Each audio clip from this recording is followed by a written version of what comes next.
ਹਲਕਾ ਧਰਮਕੋਟ ਚ ਆਉਂਦੇ ਪਿੰਡ ਭਿੰਡਰ ਕਲਾਂ ਦੇ ਰਹਿਣ ਵਾਲੇ 9 ਸਾਲਾਂ ਤੇ 5 ਸਾਲਾਂ ਦੀਆਂ ਦੋ ਭੈਣਾਂ ਟਿਕਟੌਕ ਤੇ ਆਪਣੀ ਅਲੱਗ ਪਹਿਚਾਨ ਬਣਾ ਚੁੱਕੀਆਂ ਹਨ ਤੇ ਜਿੱਥੇ ਅੱਜ ਮੋਗਾ ਦੇ ਵੱਡੇ ਪੁਲਿਸ ਅਧਿਕਾਰੀ ਵੀ ਇਹਨਾਂ ਦੇ ਪਰਿਵਾਰ ਨੂੰ ਵਧਾਈ ਦੇਣ ਲਈ ਪਹੁੰਚੇ ਤੇ ਜਿੱਥੇ ਉਹਨਾਂ ਨੇ ਟਿਕਟੌਕ ਦੇ ਅੰਦਾਜ਼ ਦੇ ਵਿੱਚ ਬੱਚਿਆਂ ਤੋਂ ਹਾਸੇਦਾਰ ਚੁਟਕਲੇ ਸੁਨੇ ਤੇ ਤਾਲੀਆਂ ਵਜਾ ਉਹਨਾਂ ਦਾ ਹੌਸਲਾ ਵਧਾਇਆ।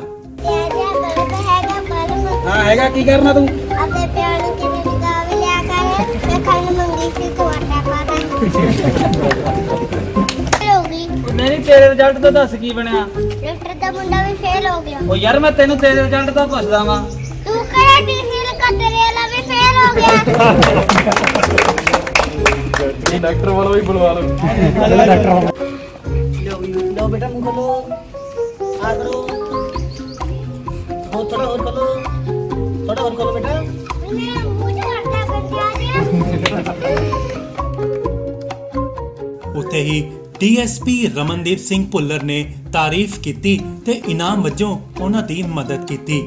ਹਾਂਜੀ, ਅਸੀਂ ਰੂਟੀਨ ਆਪਣੀਆਂ ਪੈਟਰੋਲਿੰਗ ਕਰਦੇ ਚੈਕਿੰਗ ਕਰਦੇ ਆ ਰਹੇ ਸੀਗੇ ਤੇ ਸਾਨੂੰ ਪਤਾ ਲੱਗਿਆ ਅੱਜ ਕਿ ਇਹ ਟਿਕਟੌਕ ਤੇ ਦਾ ਨਿਊਜ਼ ਆ, ਇਹ ਜਿਹੜੇ ਬੇਟੀਆਂ ਵਾ ਇਹ ਭਿੰਡਰ ਕਲਾਂ ਪਿੰਡ ਦੀਆਂ ਆ ਤੇ ਅਸੀਂ ਫਿਰ ਹੌਸਲਾ ਅਫਜ਼ਾਈ ਕਰਨ ਵਾਸਤੇ ਇੱਥੇ ਆਏ ਆ। ਸਾਡੇ ਐਸਪੀ ਸਾਹਿਬ ਵੱਲੋਂ ਇਹਨਾਂ ਨੂੰ ਇੱਕ ਗਿਫਟ ਦਿੱਤਾ ਗਿਆ ਆ ਇਹਨਾਂ ਦੀ ਹੌਸਲਾ ਅਫਜ਼ਾਈ ਵਾਸਤੇ ਤੇ ਮੇਰੇ ਨਾਲ ਡੀਐਸਪੀ ਰਮਨਦੀਪ ਸਿੰਘ ਹੈ ਤੇ ਪ੍ਰੋਬੇਸ਼ਨ ਡੀਐਸਪੀ ਮਿਸਟਰ ਮੋਹਿਤ ਹੈਗੇ। ਅਸੀਂ ਇਹਨਾਂ ਨੂੰ ਹੌਸਲਾ ਕਰਨ ਵਾਸਤੇ ਪਿੰਡ ਆਏ ਆ ਜੀ। ਬਹੁਤ ਖੁਸ਼ੀ ਹੋਈ ਇਹਨਾਂ ਬੱਚਿਆਂ ਨੂੰ ਮਿਲ ਕੇ। ਇਹ ਬੱਚੀਆਂ ਨੇ ਪੂਰੇ ਪੰਜਾਬ ਦਾ ਮਾਣ ਇਸ ਵੇਲੇ ਵਧਾਇਆ। ਆਪਾਂ ਸਾਰਿਆਂ ਨੂੰ ਪਤਾ ਵੀ ਕਰਫਿਊ ਲੱਗਿਆ ਹੋਇਆ, ਲੋਕ ਘਰੋਂ ਘਰੀ ਬੈਠੇ ਨੇ ਤੇ ਕਈ ਵਾਰੀ ਘਰੋਂ ਘਰੀ ਬਹਿ ਕੇ ਥੋੜੀ ਜਿਹੀ ਬੋਰਡਮ ਵੀ ਆ ਜਾਂਦੀ ਹੈ, ਬੰਦਾ ਬੋਰਡ ਮਹਿਸੂਸ ਹੋਣ ਲੱਗ ਜਾਂਦਾ। ਪਰ ਮੈਨੂੰ ਇਸ ਗੱਲ ਦੀ ਇੱਥੇ ਆ ਕੇ ਇੱਕ ਕਹਿੰਦੇ ਨਾ ਪ੍ਰਤੱਖ ਨੂੰ ਪ੍ਰਮਾਣ ਦੀ ਲੋੜ ਨਹੀਂ ਹੁੰਦੀ।